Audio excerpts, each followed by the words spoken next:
Good morning. Very good morning. एक minute, आज सूर्य कुठे उगवलाय पियू? म्हणजे नाही म्हणजे इतक्या लवकर तू उठून येणार हे शक्य नाही ना. उठणार पण नव्हतो, पण या पियुताने लवकर उठवलं. बोर कुठली. ए प्रथम असं बोलू नये बाळा, मोठी बहीण आहे तुझी. आई लेक्चर नंतर दे, आधी मला मस्त चीज सँडविच करून दे. हे पोहे खाऊन कंटाळा आलाय. अरे पण बाळा तू, अरे पण काय, त्याला हवंय ना ते दे. पाटकर घराण्याचा एकुलता एक वंशाचा दिवा आहे तो, त्याचे लाड पुरवलेच पाहिजे. जा करून आण त्याला सँडविच. आणते. थांब.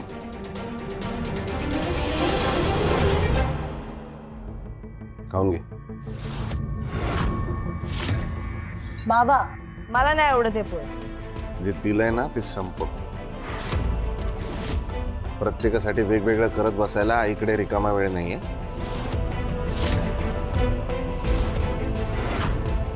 खायचं तर खा, नाही तर उपाशी राहा.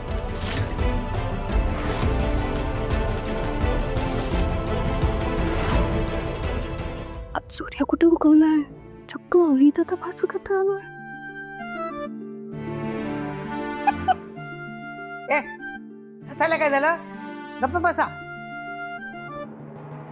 आणि काय ग, सँडविच बनवायला कितीसा वेळ लागणार आहे? नाहीतर काय. हो अगं मग तू कर ना जाऊन. बघ जरा किचनचं वातावरण कसं असतं ते तरी कळेल तुला. नाही बऱ्याच दिवसात तिकडे फिरकलीच नाहीयेस ना तू. राजन भाऊजी मी करते आणते रे. अवी काय रे, आज बायकोचा पुळका कसा काय आला तुला? तब्येत ठीक आहे ना तुझी? रेवतीला ते मुलाकडचे बघायला आले होते. काय फोन बिन आला की नाही त्यांचा? नाही रे, वाट बघत होते, पण बहुतेक आज येईल असं वाटतंय. त्या पण मी काय म्हणतो, आपण कशाला वाट पाहतोय, आपण फोन करूया ना त्यांना. ऍक्च्युली आपण तेच करायला हवंय. हा असं म्हणतोस? राजन हा. तुझ्याकडे नंबर आहे ना मुलाचा? लावून दे, मी बोलते. हो हो.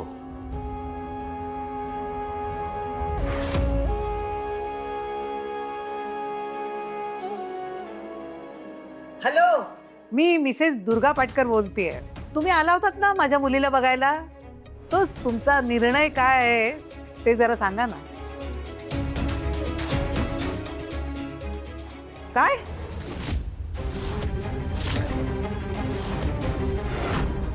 नाही नाही तसं काही नाहीये हो, तुमचा गैरसमज झालाय.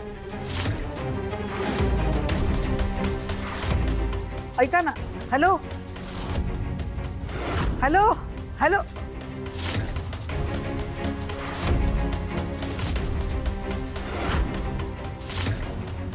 काय झालं?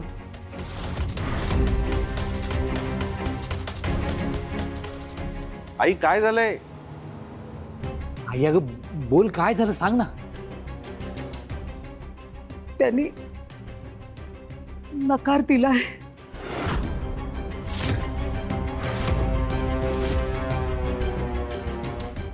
अगं पण का? त्यांना कोणाचा तरी निनावी फोन आला होता. त्यांनी सांगितलं की मुलीचं लग्न ठरलं होतं, पण ते मोडलं.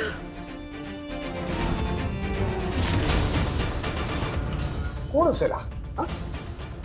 कोण आहे हा? एवढी हिंमत कोणाची झाली आहे? कुणीतरी हितचिंतक आहे असा फोन आला होता त्यांना. अरे देवा, हे असंच चालू राहिलं तर ही दोन आयुष्यभरासाठी यांच्या गळ्यात पडेल. दादा हा जो कोणी आहे ना याला जिवंत सोडणार नाही आम्ही. ह्या स्थळाबद्दल आपल्या कुठल्याच नातेवाईकांना आपण सांगितलं नव्हतं. पण शेजार पाजारी सुद्धा कोणाला फार काही माहीत नव्हतं.